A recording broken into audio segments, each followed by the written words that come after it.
Sa mga kagrits, yun, naka-schedule po tayong mag-vaccine ng aking mga 1 week old na mga sisiw po dito sa ating backyard farm, then ibang mga sisiw.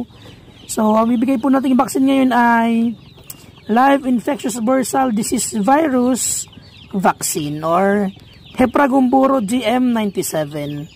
So, freeze-dried tablet for oral suspension, veterinary vaccine. So, ayun, ito na po yung ating live vaccine. So, good for 1,000 heads. Then, yung ating panghalo. Then, ito po yung dropper. Then, meron po pong isa niyan, yung gagamitin natin sa pag-mix ng ating diluent at ng freeze vaccine.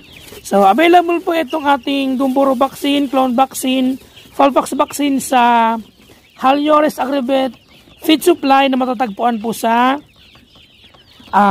San Jose Baybayon, Buhay, Camarines Sur. Sain po sa mga kababayan ko pong taga-Buhay na nagbabaksin din or nagmamanok.